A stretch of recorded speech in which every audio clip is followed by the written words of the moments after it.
Nobody in the neighborhood ever really understood the little girl who lived in the yellow house at the end of the street. She was quiet, not shy quiet, not the kind of quiet where a child hides behind their mother's leg and peeks out at strangers. She was a different kind of quiet altogether, the kind that settles into a room like morning fog, soft, still, and impossible to explain. Her name was Noor. She was 7 years old, with big dark eyes that noticed everything. The way sunlight moved across the kitchen wall, the way leaves shook before rain came, the way people's faces changed when they were about to say something they didn't really mean. Noor saw all of it. She just couldn't hear any of it. She had been born with some hearing. Not much, but enough for her parents to hold on to hope during those early years. Her mother would sing soft lullabies at night and believed, truly believed, that her daughter heard them. Maybe she did. Maybe what she felt was something deeper than sound. But by the time Noor turned 18 months old, a sudden illness swept through her small body like a storm, and when it was over, the little hearing she had was almost completely gone. The doctors were kind. They used careful words, gave her parents pamphlets, referrals, and phone numbers. But no pamphlet prepares a parent for the moment they realize their child will grow up in a world of silence. Her father sat in the parking lot for a long time that evening, staring at nothing, hands tight on the steering wheel. Her mother rocked Noor in the back seat. The toddler reached out a tiny hand to touch her mother's sad face. Noor didn't know what was wrong. She only knew that her mother's expression looked different than usual. The world is built on sound school bells, car horns, and the whispered jokes that make a whole class laugh.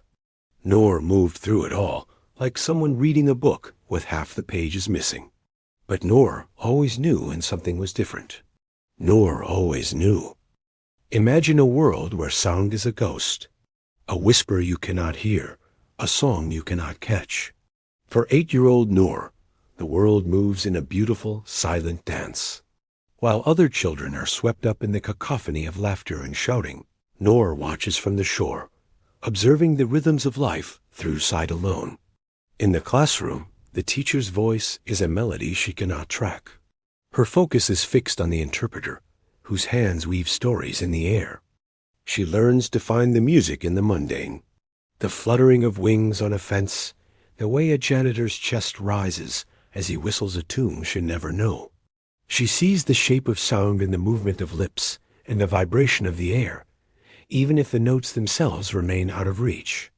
Sometimes the silence is broken by a bridge of human connection, small gestures that mean more than any spoken word ever could. At home, the world is warmer.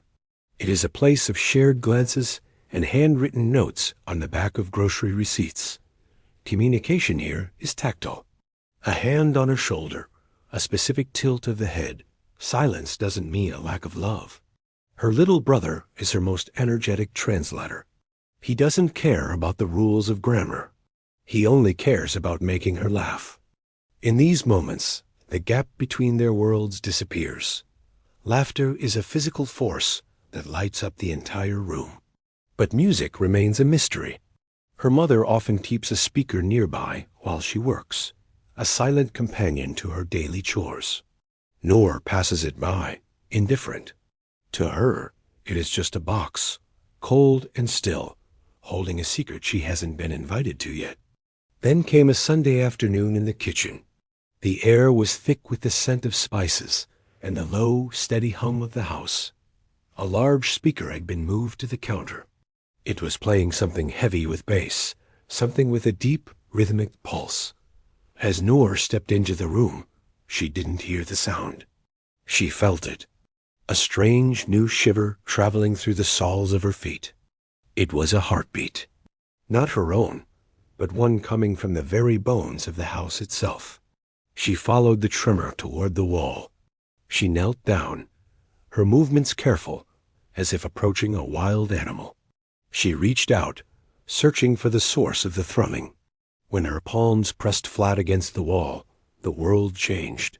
The silence wasn't empty anymore. It was full of energy.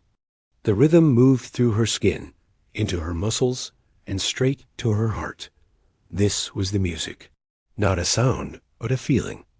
She closed her eyes, letting the vibration wash over her. For the first time, she was in sync with the pulse of the world.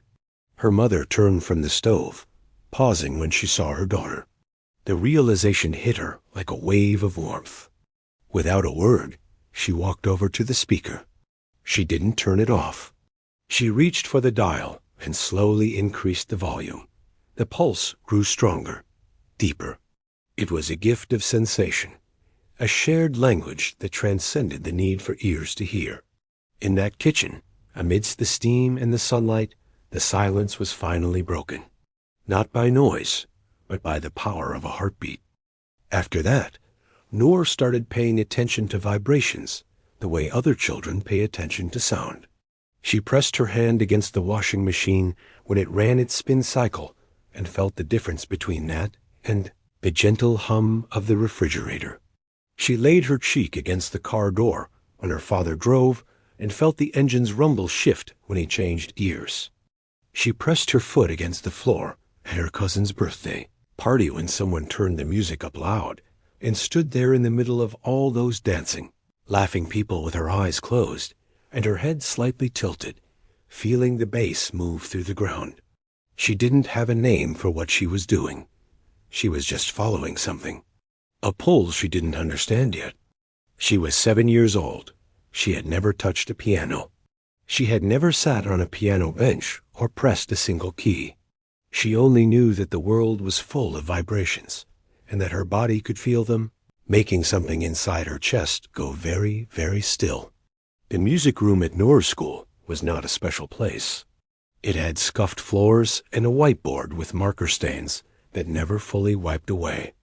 There were a few plastic chairs stacked in the corner, a shelf of tambourines and small drums, and a single wide window. But in the middle of that ordinary room, pushed against the far wall, sat an old upright piano.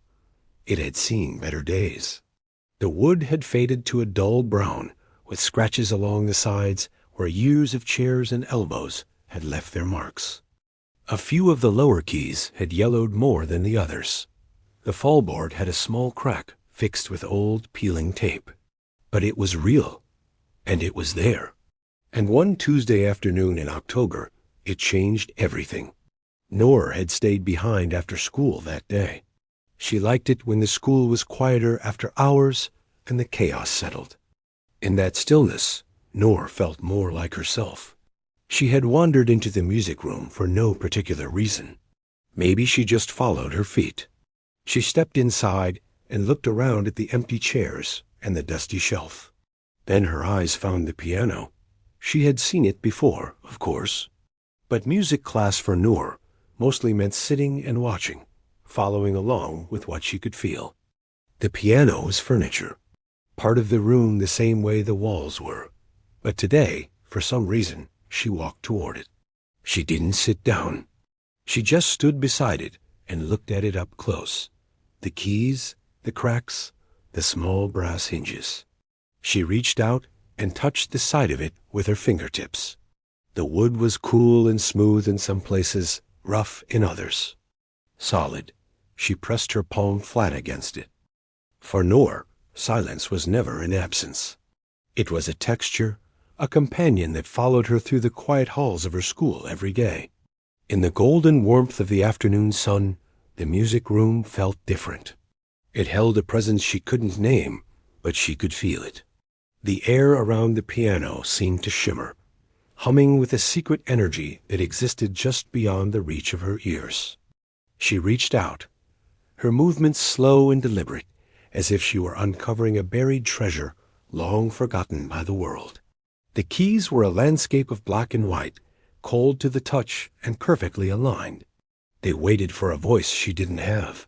With a trembling finger, she pressed down.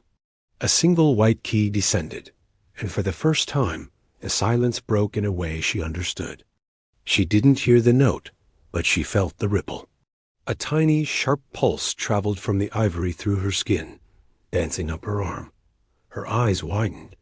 This wasn't just sound. It was a physical touch, a language written in the movement of the air and the wood. She tried another.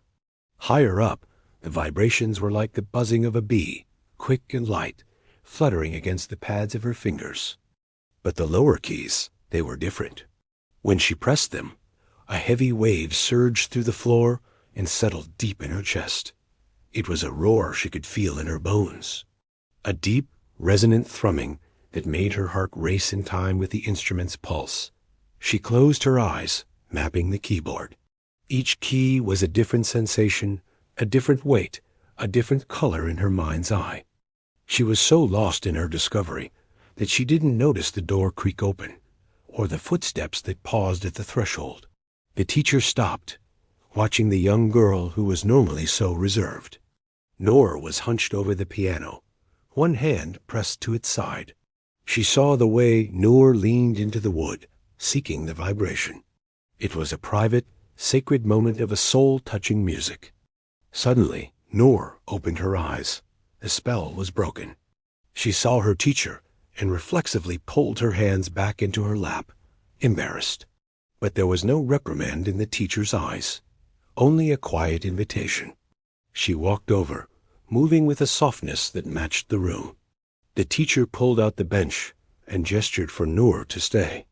They sat together in the silence, the sun still painting the walls gold. The teacher placed her hands on the keys and looked at Noor, pointing to the dark wood of the piano's body, encouraging her to touch. Then she played a simple chord. 3 notes struck together. The vibration was immense, a physical harmony that shook the very air. Noor's breath caught. It wasn't just a pulse anymore. It was a story. A sudden, visceral connection that bridged the gap of her silence. The afternoon faded into twilight. Together, they explored the hidden geography of the piano, finding where the sound felt strongest and where it softened. Noor felt the resonance on the lid, on the side, and even through her feet on the floor. The world was becoming loud with feeling. The teacher played a slow, descending scale, like water falling over smooth stones. Each note was a distinct step in the dark. And then Noor tried. She mirrored the movement, her small fingers following the path the teacher had just carved into the silence. They stopped. The final vibration ebbed away, leaving a silence that felt heavier, fuller, and more beautiful than it had ever been. Noor looked up. She saw the teacher's face, illuminated by the last rays of the sun, reflecting a sense of pure, humble awe. There were no words needed. In the vibration of the strings, they had found a bridge, a shared language that transcended the spoken word. Noor realized then that music wasn't something you just heard. It was something you were. It was a pulse that lived inside everyone. As she stood to leave, she touched the wood one last time, a silent thank you to the giant that had finally spoken to her. The room returned to its stillness, but the air remained thick with the memory of the notes, a lingering ghost of a song. The silence was no longer empty. It was full of potential, a canvas waiting for the next time the wood would begin to hum. Noor walked out into the hall, her heart still vibrating with the rhythm of the keys, her world forever changed by a feeling. In the end, it wasn't about the sound. It was about the connection, the moment where 2 souls met in the heart of a piano. A girl who couldn't hear had finally learned to listen, and she listened with everything she had, through her skin and her soul.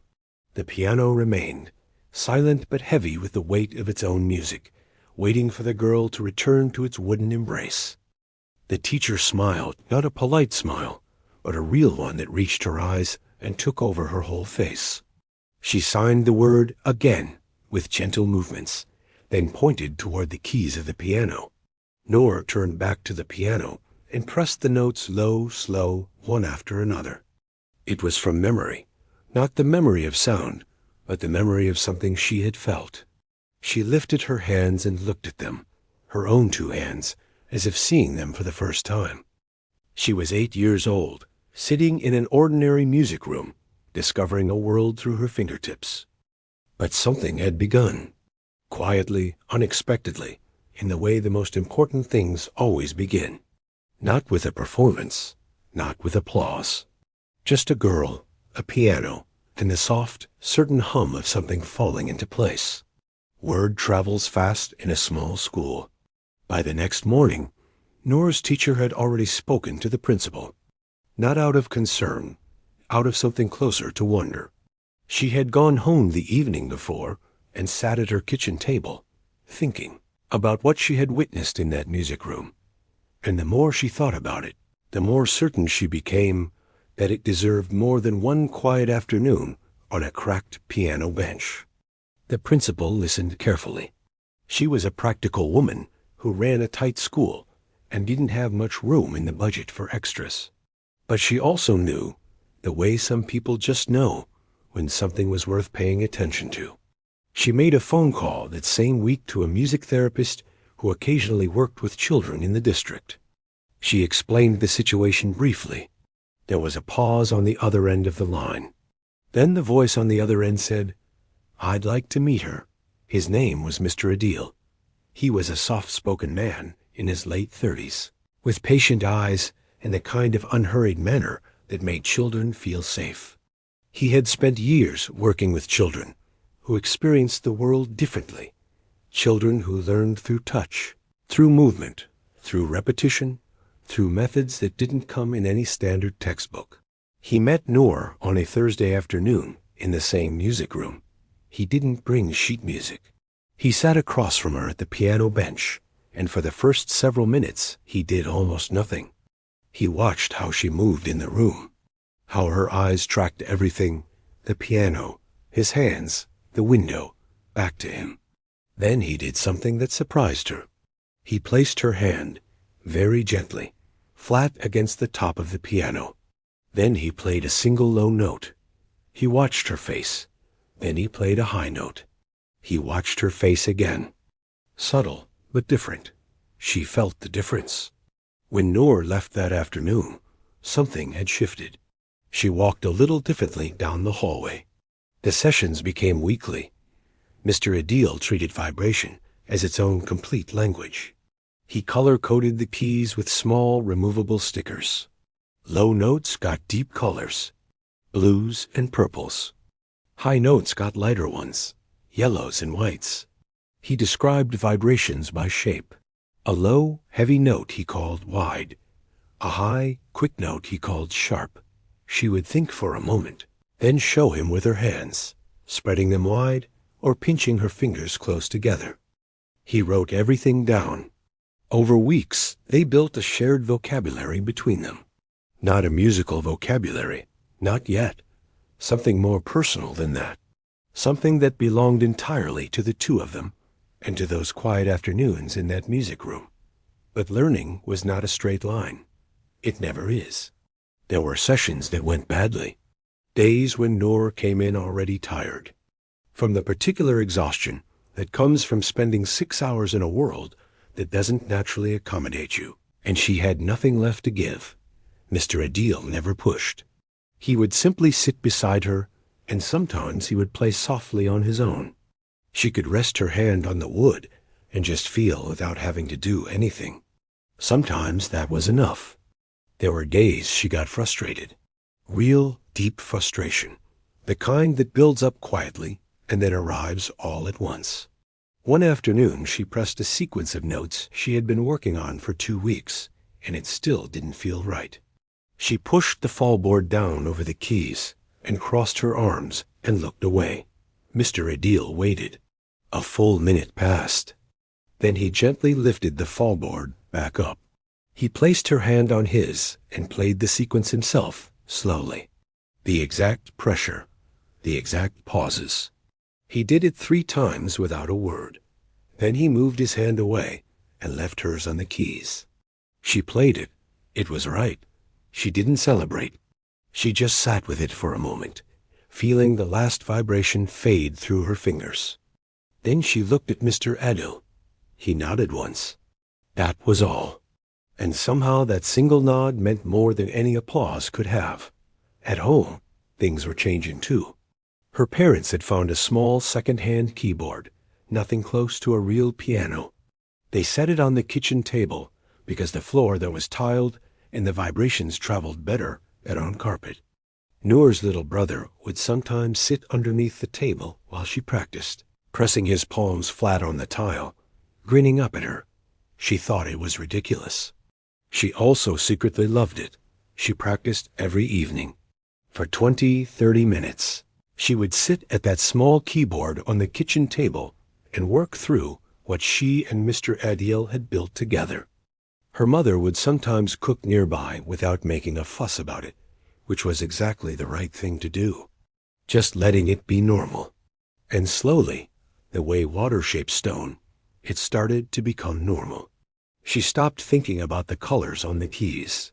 She stopped having to think about whether a vibration was wide or sharp. She just felt it, and her fingers responded. She was 9 years old now. It had been almost a year since that first afternoon. She still couldn't hear a single note she played. But ask anyone who watched her, her mother, her brother sitting under the table, Mr. Adil, and they would all tell you the same thing. That girl was playing music, real music, from somewhere real inside her, the kind that doesn't need ears to begin and doesn't need ears to be felt. It was still growing, still becoming something. Neither Noor nor anyone around her knew exactly what it was turning into yet, but it was turning. In the quiet corners of a sun-drenched music room, a young girl named Noor finds her voice through the ivory keys of a piano. Her teacher, Mr. Adil, sits nearby. He expected a routine lesson, but today the air feels heavy with an unexpected and profound inspiration. The room is simple, stripped of distractions. In this sacred space of silence and sound, a new melody is beginning to take its shape. She strikes 3 low notes, deep and resonant, before transitioning into a middle section that flows like a warm, gentle stream of hidden memories. As the final vibration of the strings fades into the afternoon air, Noor lifts her hands, looking at the keys as if searching for something. Silence returns, but it is different now. Mr. Adil remains frozen, his notebook forgotten, as he processes the masterpiece he just witnessed. He leans forward, his hands moving through the air with slow, deliberate grace. He signs to her, asking the question burning in his mind. Noor pauses, her eyes reflecting a lifetime of silent observation. She signs back.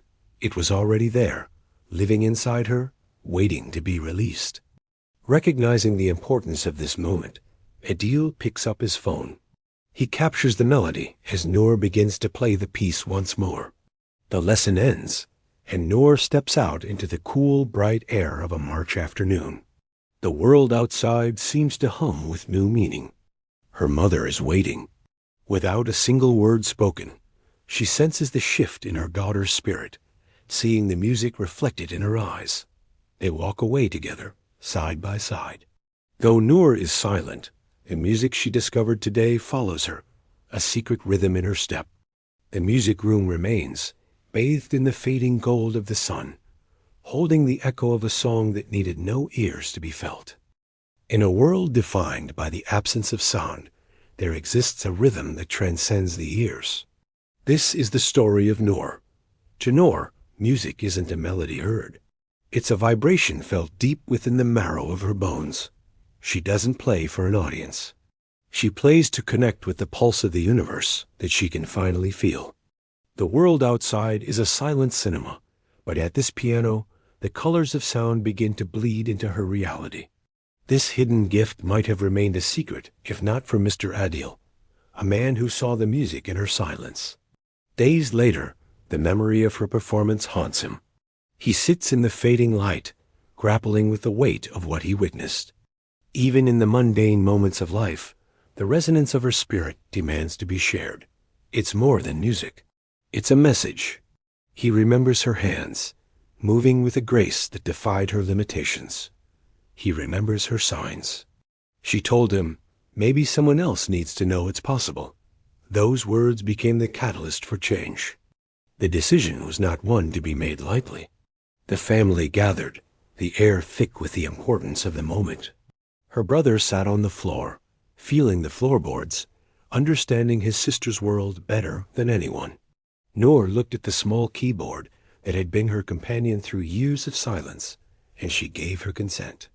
With a single click, the barrier between Noor's silent room and the loud, wide world was broken. The next morning, the silence was replaced by a digital roar. A symphony of notifications echoed from every corner of the globe. From Tokyo to New York, people stopped. They didn't just watch a video. They felt the resilience of a human soul. Language was no barrier. The music of Noor's hands spoke a dialect every heart understood.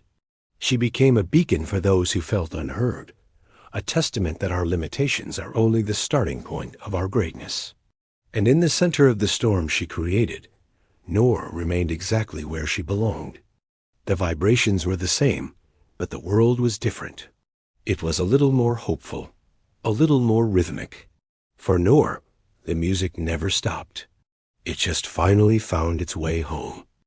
And what they were saying in every language was more or less the same thing, that they had cried, that they had played it for their children, that they had a daughter who was deaf and had never seen anything like this, that they had a son who had given up on something and needed to hear this story, that they were a music teacher who had been in the profession for 30 years and had never felt something like this from a recording that simple.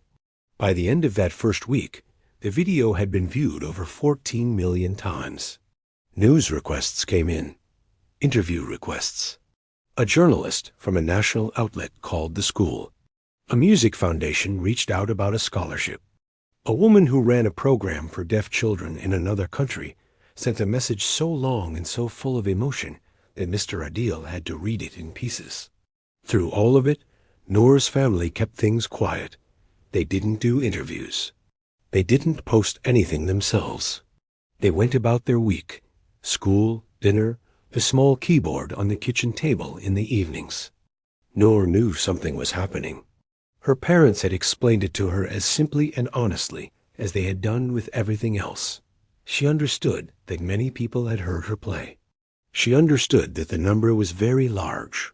Then she picked up her glass of water and took a sip and signed, "Did they feel it?" Her father looked at her. He thought about the 14 million views, the comments in 12 languages.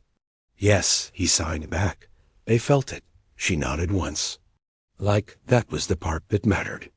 Like everything else, the numbers, the attention, was fine, but that was the part that mattered.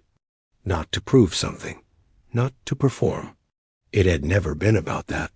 It had been about the feeling she first found pressed against a Bluetooth speaker on a Sunday afternoon when she was 7 years old. The feeling she had chased into a music room and onto a piano bench and on through 14 months of color-coded keys and frustration.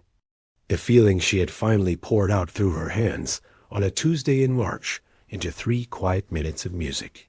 She had wanted to share that feeling. That was all. The same way you want to show someone a view that takes your breath away. Weeks passed. The noise of the outside world settled, the way noise always does. Noor's life returned to what it had always been. School, lunch by the window, the 2 friends who signed clumsy and enthusiastic, and in the evenings, the small keyboard. She still practiced, not because anyone was asking her to, because sitting down at those keys and feeling the vibrations move through her hands was the closest thing she had to a private conversation. Mr. Adil still came twice a week. The sessions had changed, grown deeper, more musical, more ambitious in small ways. One afternoon near the end of spring, Noor sat at the piano. She placed her hands on the keys and played something new. She stopped, lifted her hands, looked at the keys for a moment. Then she put her hands back and kept going. That was the thing about Noor. She always kept going. Not because the world was watching, but because the music was there, inside her, real and full and waiting, even if no one had ever heard it, even if the only one who ever felt it was her. That would have been enough. That had always been enough.